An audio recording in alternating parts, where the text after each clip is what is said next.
Praise the lord. ప్రభువైన యేసు నామములో అందరికీ వందనములు. యేసయ్య మాటను ఈ కార్యక్రమాన్ని వీక్షించడానికి ప్రేమతో మిమ్మల్ని ఆహ్వానిస్తున్నాను. ఈ దినము అపోస్తుడైన పౌలు కొరింథీయులకు రాసిన మొదటి పత్రిక 14వ అధ్యాయం మొదటి 6 వచనాలను ధ్యానించుకుందాం.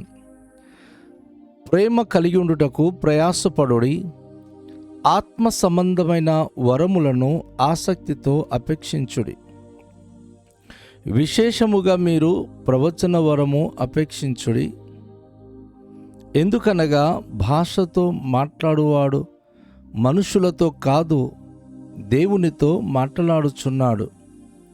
మనుష్యుడు ఎవ్వడును గ్రహింపడు గాని వాడు ఆత్మ వలన మర్మములను పలుకుచున్నాడు. క్షేమాభివృద్ధియు హెచ్చరికయు ఆదరణయు కలుగునట్లు ప్రవచించువాడు మనుషులతో మాట్లాడుచున్నాడు. భాషతో మాట్లాడువాడు తనకే క్షేమాభివృద్ధి కలుగ చేసుకును గాని ప్రవచించువాడు సంఘమునకు క్షేమాభివృద్ధి కలుగ చేయను. మీరందరూ భాషతో మాట్లాడవలెనని కోరుచున్నాను గాని మీరు ప్రవచింపవలెనని మరి విశేషముగా కోరుచున్నాను. సంఘము క్షేమాభివృద్ధి పొందు నిమిత్తము భాషలతో మాట్లాడువాడు అర్థము చెప్పితేనే గాని వానికంటే ప్రవచించువాడే శ్రేష్ఠుడు. సహోదరులారా, ఆలోచించుడి. భాషలతో మాట్లాడవచ్చు. నేను మీ వద్దకు వచ్చి సత్యమును బయలుపరచవలెనని అయినను, జ్ఞానోపదేశము చేయవలెనని అయినను, ప్రవచింపవలెనని అయినను, బోధింపవలెనని అయినను మీతో మాట్లాడకపోయిన ఎడల నా వలన మీకు ప్రయోజనమేమి? ప్రభునందు ప్రియమైన వాళ్ళారా, అపోస్తుడైన పౌలు ఆధ్యాత్మికంగా చాలా లోతైన విషయాన్ని ఈరోజు సంఘానికి మనకు ఆయన బోధిస్తున్నాడు. ఆ మాటలు ఎంతో అమూల్యమైనటువంటి విషయాలు ఆయన ప్రస్తావిస్తూ ఉన్నాడు. మనము మునుపటి అధ్యాయములో ప్రేమకున్నటువంటి అనేకమైన ప్రత్యేకత గురించి మనము ధ్యానించుకున్నాం. ప్రేమ ఏ రీతిగా ఉంటుంది, ప్రేమకున్నటువంటి ఆ అనుభూతులు ఏమిటి, అన్నిటి గురించి మునుపటి 13వ అధ్యాయములో వివరంగా అపోస్తుడైన పౌలు మనకు నేర్పించి ఉన్నాడు. అయితే ఇప్పుడు 14వ అధ్యాయానికి వచ్చినప్పుడు ఆ ప్రేమ ప్రస్తావన చేస్తూ ఆధ్యాత్మిక అభివృద్ధి కొరకు కావలసిన వాటి గురించి మాట్లాడుతున్నాడు. ప్రేమ కలిగి ఉండుటకు ప్రయాసపడుడి. ఎందుకంటే చాలామంది ప్రేమ కలిగి ఉండే విషయంలో చాలామంది నిర్లక్ష్యము చేస్తారు. ఎవరైనా దూషిస్తే, ద్వేషిస్తే, కొంచెం గనుక మనకు నచ్చకపోతే వారికి మనం కట్ చేసి పడేస్తాం. కానీ వద్దు, అందరితో ప్రేమ కలిగి ఉండడానికి ప్రయాసపడుడి అని పౌలు భక్తుడు సంఘానికి హెచ్చరిక చేస్తున్నాడు. అదే సమయంలో ఆత్మ సంబంధమైన వరములను ఆసక్తితో అపేక్షించుడి. ఆయనకి తెలుసు ఆత్మ సంబంధమైన వరములు. 12వ అధ్యాయంలో 9 రకాల వరాల గురించి ఆయన వివరించాడు. ఈ ఆత్మవరాలు ఆసక్తితో సంఘము అపేక్షించాలి. ప్రేమ ఫౌండేషన్ ఉండాలి. ఆ ప్రేమ గల జీవితం మీద ఈ ఆత్మవరాలు అభివృద్ధి పొందాలి.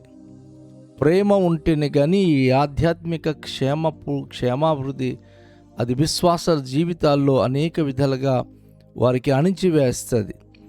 ప్రేమ ఉంటేనే ఆధ్యాత్మికంగా ఆత్మ సంబంధమైన వరములు పనిచేస్తాయి. కనుక ప్రేమ కలిగి ఉండాలి. అలాగే వరములు ఆసక్తితో అపేక్షించాలి. ఉపేక్షించకూడదు.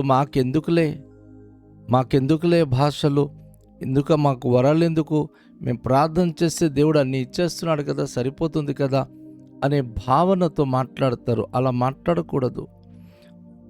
పౌలు భక్తుడు అంటున్నాడు, విశేషంగా మీరు ప్రవచన వరములు అపేక్షించుడి.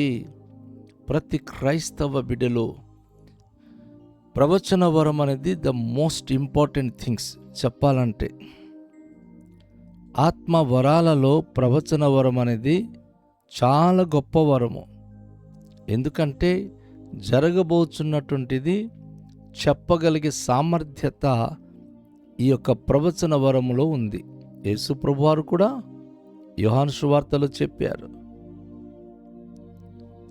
మీకు ఆదరణకర్త పంపిస్తాను, సత్యస్వరూపైన ఆత్మ వచ్చినప్పుడు మిమ్మల్ని సర్వసత్యంలో నడిపిస్తాడు, సంభవించబోతున్న సంగతులను ఆయన మీకు తెలియచేస్తాడు అని. ఈ ప్రవచనం అనేది అదే. పరిశుద్ధాత్మ ఉన్నప్పుడు ఒక కుటుంబానికి కానీ, ఒక వ్యక్తికి కానీ, సంఘానికి కానీ ఏం జరగబోతుందో వారు చెప్పి క్షమావృద్ధి పరుస్తారు. ఇక్కడ మరొక విషయాన్ని మనం గమనించాలి. ఎందుకనగా భాషతో మాట్లాడువాడు మనుషులతో కాదు, దేవునితో మాట్లాడుచున్నాడు. మనుషుడు ఎవ్వడును గ్రహింపడు గాని వాడు ఆత్మ వలన మర్మములను పలుకుచున్నాడు. సంఘములో కొంతమంది భాషలో మాట్లాడతారు. చర్చిలో భాషలో మాట్లాడకూడదు అని ఏమీ లేదు. భాషతో మాట్లాడాలి. కానీ ఆ భాషలో మాట్లాడుతున్న వ్యక్తి తను దేవునితో మాట్లాడుతున్నాడు. మరి ఆ మాటలు సామాన్యమైన మనుషులు ఎవ్వరు కూడా గ్రహింపరు. వారు దానికి భిన్నంగా భావిస్తారు, ఏంటి ఇలా అంటున్నారు అని. కానీ ఆ భాషలో మాట్లాడే వ్యక్తి దేవునితో మాట్లాడుతున్నాడు, అది మనుషులతో కాదు. మనుషులతో మాట్లాడే మాటలైతే మనుషులకి అర్థమవుతాయి, కానీ దేవునితో మాట్లాడినప్పుడు ఆ మనుషులకు అది అర్థము కాదు. సో దేవుని వాక్య ప్రకారంగా ఈ యొక్క ప్రవచనానికి భాషకున్నటువంటి తారతమ్యం ఇక్కడ అపోస్తలుడు పౌలు చెప్తున్నాడు. భాషతో మాట్లాడే వ్యక్తి దేవునితో మాట్లాడుతున్నాడు, తనకు అది ఆత్మ క్షేమాభివృద్ధి చేస్తుంది, కానీ ఆ వ్యక్తికి క్షేమాభివృద్ధి కలుగచేస్తుంది. కానీ ఎవరైతే భాషలో ఈ ప్రవచన వరం చెప్తున్నారో, ఇతరుల గురించి ప్రవచించేవారైతే అందులో 3 విషయాలు దాగి ఉన్నాయి. ఒకటి, ప్రవచించే ప్రవచన ద్వారా ఒక కుటుంబానికి కానీ, ఒక వ్యక్తికి కానీ, సంఘానికి కానీ, సమాజానికి కానీ క్షేమాభివృద్ధి, హెచ్చరిక, ఆదరణ కలుగుతుంది. ఒకవేళ వ్యక్తి గనుక తను అధోగతి పాలైపోతుంటే క్షేమాభివృద్ధి పరుస్తుంది. ఒకవేళ తను రాంగ్ రూట్లో వెళ్తుంటే ప్రవచనము హెచ్చరిక చేస్తుంది. ఒకవేళ దుఃఖంలో గనుక ఆయన వేదన పడుతుంటే ఆ ప్రవచనము ఆదరణ ఇస్తుంది.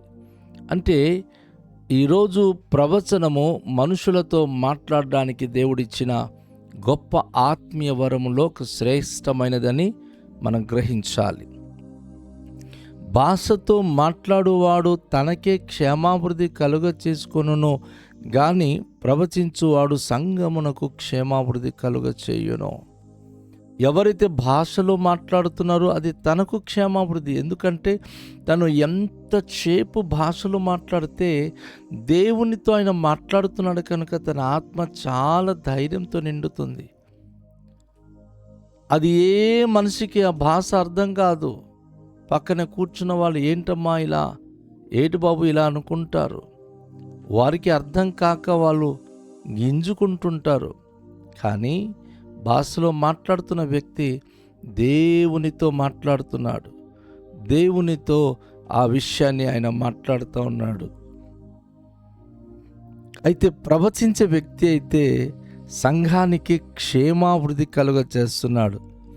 ప్రవచించే వ్యక్తి సంఘ అభివృద్ధి కొరకు, సంఘంలో ఉన్న ప్రతి వ్యక్తి యొక్క ఆధ్యాత్మిక క్షేమాభివృద్ధి కొరకు మాట్లాడుతున్నాడు. ఎందుకంటే ప్రవచనము అందరికీ అర్థమవుతుంది, కానీ భాష అందరికీ అర్థం కావడం లేదు. భాషలో అనేకమైనటువంటి మరి దైవికమైన మర్మములు, విన్నపాలు, దేవునికి మనం చేయాల్సిన విన్నపాల గురించి చెప్పబడుతుంది. మీరందరూ భాషతో మాట్లాడవాలని కోరుచున్నాను, కానీ మీరు ప్రవచింపవలెనని మరి విశేషముగా కోరుచున్నాను. సంఘము క్షేమాభివృద్ధి పొందు నిమిత్తము భాషలతో మాట్లాడువాడు అర్థము చెప్పితేనే గాని వారి కంటే ప్రవచించువాడే శ్రేష్ఠుడు. ఒకవేళ సంఘములో ప్రవచించే వ్యక్తి, ప్రవచన వరం కలిగిన వ్యక్తి, అలాగే భాషలో మాట్లాడే వ్యక్తి కనుక ఉంటే, ఎక్కువగా భాషలో మాట్లాడుతున్న వ్యక్తి దేవుని ఆత్మ వచ్చిందని చాలా చాలా సంబరంగా ఎంతో ఉత్సాహంగా మాట్లాడుతూ ఉంటాడు. అయితే దాని అర్థము చెప్పే వ్యక్తి సంఘంలో ఉన్నప్పుడే భాషలో మాట్లాడితే దాని అర్థం చెప్పగలిగితే అది సంఘానికి క్షేమము. ఒకవేళ గనుక మీరు మాట్లాడుతున్న భాష అర్థము చెప్పే వ్యక్తి గనుక అక్కడ లేకపోతే మౌనంగా ఉండడమే మంచిది. అదే సమయంలో ఎవరైతే ప్రవచన వరము కలిగి ఉన్నారో వారు ప్రవచించగలిగితే అది సంఘానికి క్షేమము. ఈ భాషలో మాట్లాడు వారి కంటే ప్రవచించువాడే శ్రేష్టము అని అపోస్తలుడైన పౌలు తెలియచేస్తున్నాడు. వాస్తవంగా ఒక మాట చెప్పినప్పుడు అది అర్థం అవ్వాలి కదా. అర్థం కాని మాట 100 మాట పలికినా అది మనకు ఏమాత్రం కూడా బోధ చేయదు. సహోదరులారా, ఇక్కడ అపోస్తలుడు పౌలు అంటున్నాడు, ఆలోచించండి. భాషలతో మాట్లాడుచు నేను మీ యొద్దకు వచ్చి సత్యమును బయలుపరచవలెనని అయినను, జ్ఞానోపదేశము చేయవలెనని, ప్రవచింపవలెనని అయినను, బోధింపవలెనని అయినను మీతో మాట్లాడకపోయిన ఎడల నా వలన మీకు ప్రయోజనమేమి? ఒక దైవజనుడు దేవుని ప్రజల దగ్గరికి వెళ్ళి భాషలతో మాట్లాడుచు ఒకవేళ తన ప్రజల దగ్గరికి వెళ్ళి సత్యము బయలుపరచకపోతే, జ్ఞానోపదేశం చేయకపోతే, ప్రవచనాలు చేయకపోతే, బోధించకపోతే అసలు ఏం ప్రయోజనం లేదు. ఒక దైవజనుడు తను దేవుని ఆత్మతో నింపబడిన వాడై సత్యోపదేశము చేయవలసిన వాడై ఉన్నాడు. దేవుని జ్ఞానం గురించి బోధించవలసిన వాడై ఉన్నాడు. ప్రవచింపవలెనని లేక బోధించవలని, అందరితో అర్థమయ్యే భాషలో మాట్లాడాలని దేవుడు కోరుతున్నాడు. ఆ అనుభూతి కలిగి ఉంటేనే సంఘానికి అది ఎంతో మంచిది, ఎంతో శ్రేష్టము. రండి, అట్టి వరములు దేవుడు మనకిచ్చి ఆశీర్వదించేలాగున్న ప్రార్థన చేద్దాం. తండ్రి, మీకు వందనాలు. ఈరోజు అపోస్తలుడు పౌలు యొక్క కొరింథీ పత్రిక ద్వారా కొన్ని మాటలు మేము విని ఉన్నాం. ప్రవచన వరము ఆసక్తితో అపేక్షించుడు అని. అయ్యా, మాకు మా అందరకు ప్రవచన వరము దయచేయండి అయ్యా. జరగబోతున్న విషయాలు తెలుసుకొని మాట్లాడగలిగే సామర్థ్యత మాలో మీరు పెట్టండి అయ్యా.